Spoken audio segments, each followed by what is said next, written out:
क्या तुमने कभी सोचा है कि इस समाज में कोई भी तुम्हें बुद्धिमान क्यों नहीं बनाना चाहता? कभी गौर किया है कि जब तुम सवाल पूछते हो तो हर धर्म, हर संस्था, हर परंपरा अचानक तुम्हें खिलाफ क्यों खड़ी हो जाती है? क्यों हर कोई चाहता है कि तुम बस मानो, सोचो नहीं? क्या तुमने कभी समझा कि हर समाज, हर धर्म, हर सत्ता को डर किससे है? तुम्हारे ज्ञान से या तुम्हारी जागरूकता से? क्योंकि एक बात याद रखो, कोई भी समाज नहीं चाहता कि तुम बुद्धिमान बनो, क्योंकि अगर तुम बुद्धिमान हो गए तो तुम शोषित नहीं हो सकोगे। अगर तुम सच में समझने लगे तो तुम्हें कोई भी झूठे भगवान, झूठी परंपराएं, झूठी नीतियां गुलाम नहीं बना सकेंगी। अगर तुम सच में देखने लगो तो तुम्हें कोई भी मंदिर, कोई भी पंडित, कोई भी नेता नियंत्रित नहीं कर पाएगा। एक बुद्धिमान व्यक्ति को रोबोट की तरह नहीं चलाया जा सकता। वह अपनी राह चुनता है, अपने सत्य से जीता है, और ऐसे व्यक्ति से समाज डरता है, क्योंकि जो व्यक्ति स्वतंत्र है वह किसी सत्ता के आगे झुकता नहीं। वह बोलता है, सोचता है, सवाल करता है, और यही तो सबसे बड़ा खतरा है हर उस व्यवस्था के लिए जो तुम्हें सोते रहना चाहती है। समाज चाहता है कि तुम बस भीड़ का हिस्सा बनो, क्योंकि भीड़ को चलाना आसान है, पर एक जागृति व्यक्ति, वह तो आग बन जाता है। वह अपने भीतर प्रकाश जलाता है, और वह प्रकाश सत्ता की अंधेरी दीवारों को तोड़ देता है।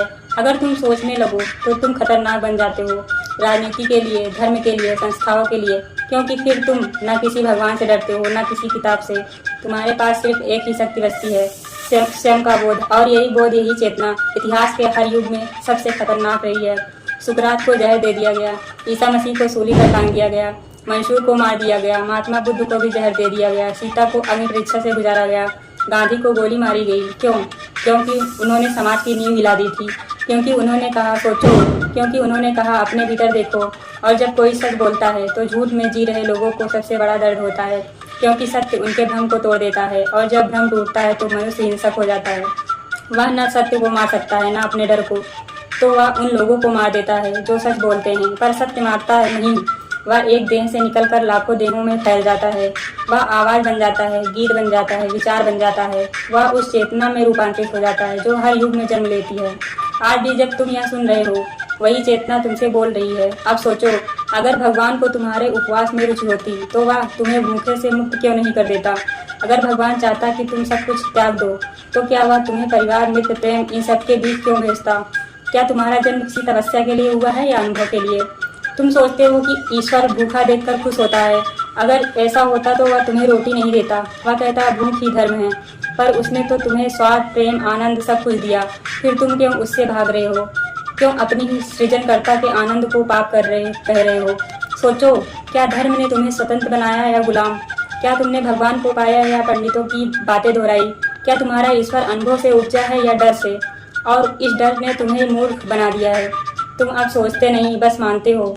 जो कहा गया वही दोहराते हो, जैसे रिकॉर्ड पर अटकी हुई सुई, जिसे पता ही नहीं कि संगीत खत्म हो चुका है। आज का समाज बुद्धि से नहीं, भय से चल रहा है। लोग ईश्वर से नहीं डरते, वे अपने सवालों से डरते हैं, क्योंकि सवाल व्यवस्था को हिलाते हैं, और व्यवस्था सवालों को अपराध बना देती हैं। अब जरा सोचो, अल्बर्ट आइंस्टीन ने अपने जीवन भर में प्रकाश की गति खोजी। उन्होंने यह जाना कि प्रकाश सबसे तेज है, पर अगर वे भारत की नौकरशाही को जानते तो शायद कहते, नहीं, सबसे धीमी चीज़ है भारतीय दफ्तर की फाइल। वो फाइल एक टेबल से दूसरे टेबल तक जाती है, हर टेबल पर रिश्वत लेती है, और जब तक आखिरी टेबल तक पहुंचती है शायद तुम्हारा काम ही मर चुका होता है। यही है हमारी विडंबना। हम प्रकाश की गति नहीं, भ्रष्टाचार की सुस्ती में जी रहे हैं। अब बात करते हैं असली बुद्धि की, IQ, EQ, SQ और AQ की। यह चारों तुम्हारे मस्तिष्क के अलग अलग द्वार हैं। IQ यानी इंटेलिजेंस क्वांटेंट, तुम्हारी तार्किक शक्ति। EQ यानी इमोशनल क्वांटेंट, तुम्हारी भावनाओं को समझने की क्षमता। SQ यानी सोशल क्वांटेंट, समाज में जुड़ने की समझ। और AQ यानी एडेप्टेबिलिटी क्वांटेंट, परिस्थितियों के अनुसार ढलने की योग्यता। IQ तुम्हारे मस्तिष्क के फ्रंटल और पैरियंटल लोब से जुड़ा होता है, जहाँ से तुम्हारी तार्किक सोच और समस्या समाधान की क्षमता निकलती है। EQ तुम्हारे एमिडेला और प्रीफ्रंटल कॉर्टेक्स से, जहाँ से भावनाओं की पहचान और संतुलन आता है। SQ और AQ तुम्हारे मस्तिष्क की सामाजिक और लचीली नसों से जुड़ते हैं, जो तुम्हें दुनिया के साथ जुड़ने और बदलने की शक्ति देते हैं। और अब सोचो, क्या तुम इन सब का उपयोग कर रहे हो, या बस भीड़ की तरह एक रास्ते पर चल रहे हो? क्योंकि सच्चा जीनियस IQ से नहीं, चेतना से आता है।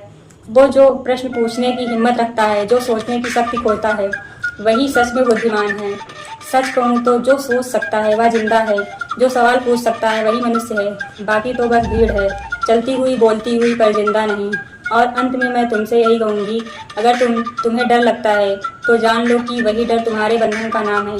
अगर तुम्हें सवाल उठाने में अपराध लगता है तो जान लो कि वही सवाल तुम्हारी मुक्ति का द्वार है।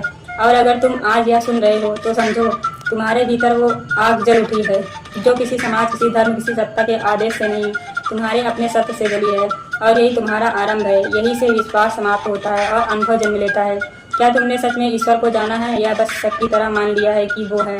क्योंकि अगर तुमने सच में जाना है तो तुम डरोगे नहीं बल्कि मुस्कुराओगे, क्योंकि तब तुम्हें पता चलेगा ईश्वर बाहर नहीं तुम्हारे भीतर है। लाइक करिए, शेयर करिए, कमेंट करिए स्नेहा के साथ।